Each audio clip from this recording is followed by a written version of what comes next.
can we import structure from Accelerus Accord and get UPAC names for them? You mean basically Accord for Excel files or some other database formats? So not 100% sure, I'm afraid. I can't really comment.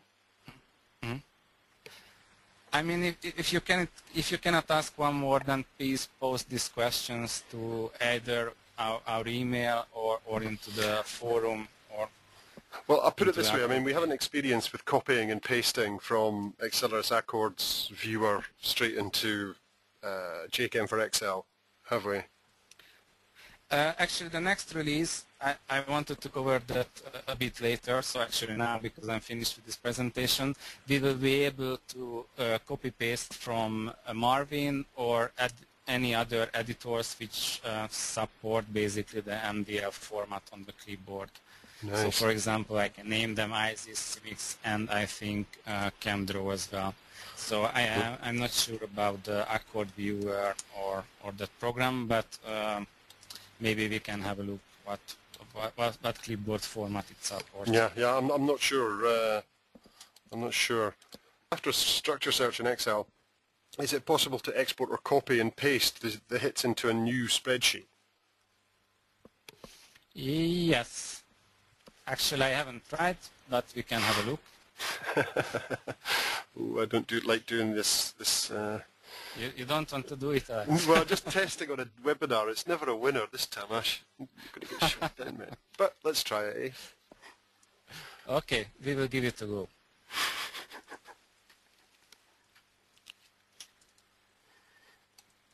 What you cannot do actually at the moment, so I will keep talking, is to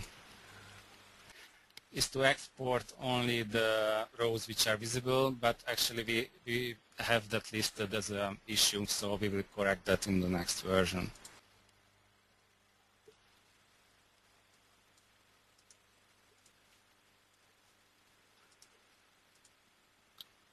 Oops, I think it is the same issue, so it copied the hidden rows as well.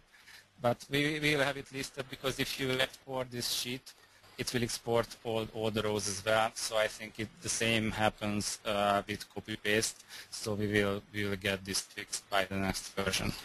Actually, just a quick question that's popped in. This is the same as Instant JChem. So if we edit a structure and we have structure-based calculations on columns B through whatever, they'll all update automatically, yeah? Yes, sorry, I forgot to show you that. So.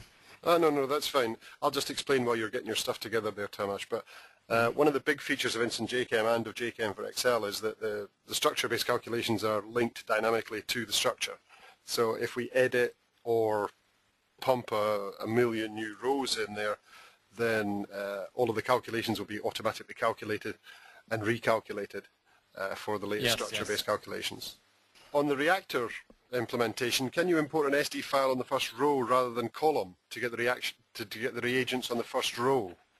Actually, at the moment, no, but we are working at that as well. So how I did this is basically you are able to copy-paste using the transpose functionality. So let me just... again, we're okay. Yes.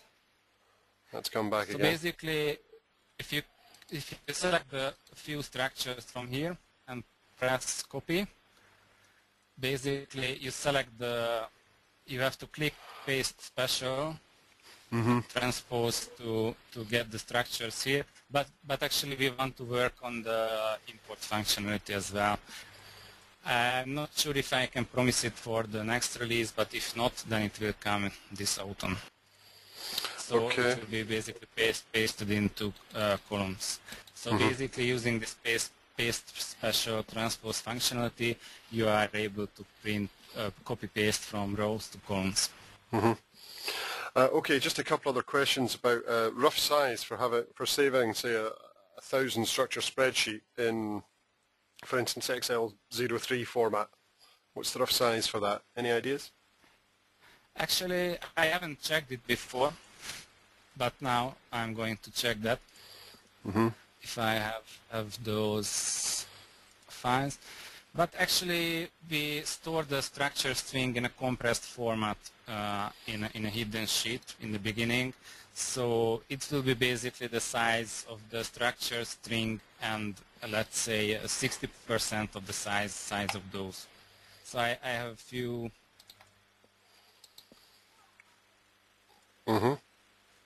files here. Let's see.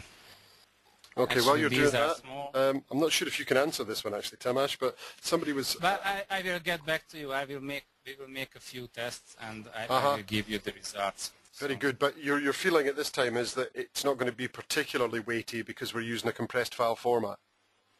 That's right. That's right. Okay. We are basically running JZip compression on the structure strings, so it will make them a bit smaller. And of course, it had to be here, but what is the timeline for the 112 release, Tamas? It will come by the end of August.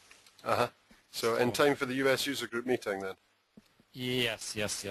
Would JChem functions be accessible from macros? Catherine Reiser asks. That's a good question, and actually I think it will be a sales question as well. I think you asked that will you be able to access the functions from the VBA code or actually from macros as well. We will have to decide on that, but technically it is feasible. So we have to probably decide whether it will be accessible from outside as well or only inside from Excel. We will look at these technical possibilities and also the licensing issues which come with this. Okay, and I think quite related to this, by published API, do we mean that the users can add a new formula? Actually, I wanted to put these two things in a separate rows because the API, with the help of the API, you will be able to interact with the running JChem for Excel. But actually, as relating to the previous questions, if you will be able to access these functions from a VBA code, so then you will be able, for example, to put up custom functions built upon the integrated JChem for Excel functions. For example, we have some other complex functions such as Lipinski rule of 5 and other Weber filter, which is basically built up from existing functions. So if you will be able to access those from VBA code, then yes, you will be able to do custom functions. Since there is a request, hopefully we will be able to do this.